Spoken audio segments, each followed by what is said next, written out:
Let's talk about Apple Arcade and if it's really worth it. Apple has announced Apple Arcade on their App Store where they curate over 100 new and exclusive games. It will be a subscription service of $4.99 a month with family sharing up to 6 people. It releases September 19th, but we were invited down to Apple HQ to get a first look at some of the games, and I thought it would be a great idea for me to give you some of my initial thoughts and answer the question, is it really worth it? Full disclosure, Apple paid for my trip down there and my hotel stay, but they did not pay me any money to say any of this, so this is my opinion. So the first game we checked out was Sneaky Sasquatch by Rack7. You play as a super cute Sasquatch and have to sneak around a campsite to collect food from coolers and trash cans. You meet characters who give you currency for the food that you've collected and also who you can purchase items from. Oh, he's seen me! Ah! Ranger danger! Oh no! As the game progresses, you can purchase different items that allow you to do different activities, such as golfing, fishing, and skiing. In these activities, you are normally met with a challenge or a timestamp to beat. And overall, it seems like a really quirky casual game with a cute concept of Sasquatch.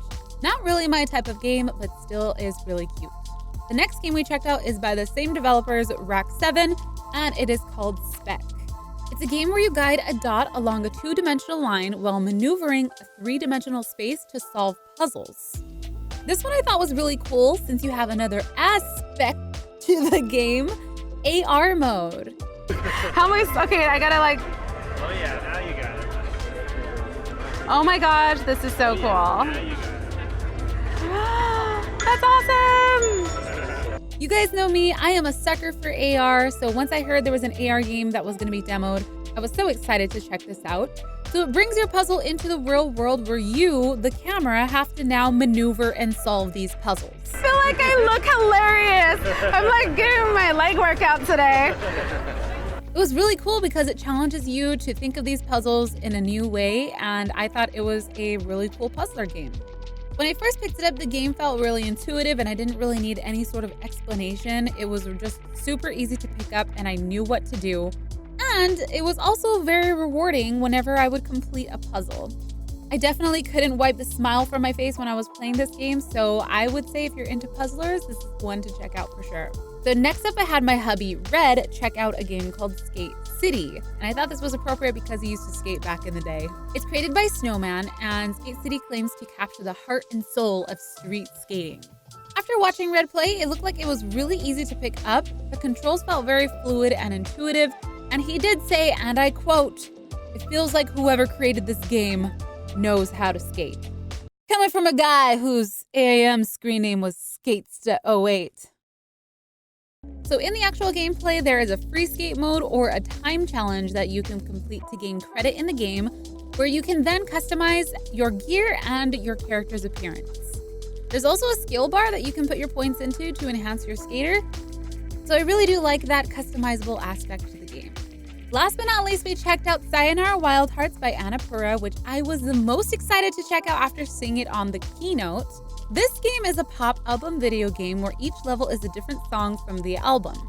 The art style and gameplay excited me the most, not only for its vivid colors, dynamic cameras, and fast-paced action, but I love the use of tarot cards to progress the story and couldn't help but get a Sailor Moon magical girl vibe.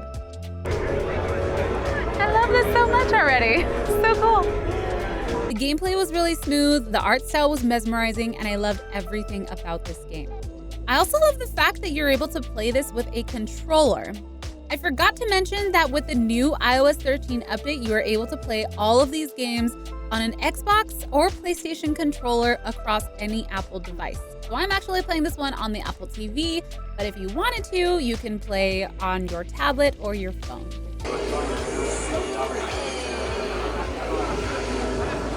I love this game already.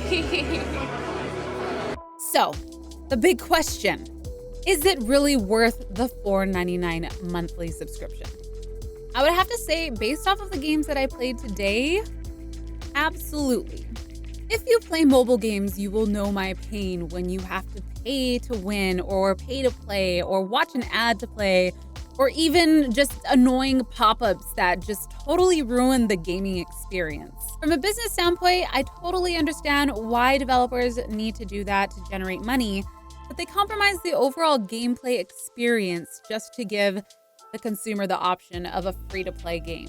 So this eliminates all of that, allowing the developers to focus on delivering an immersive game and allowing the consumer to enjoy its game to its fullest.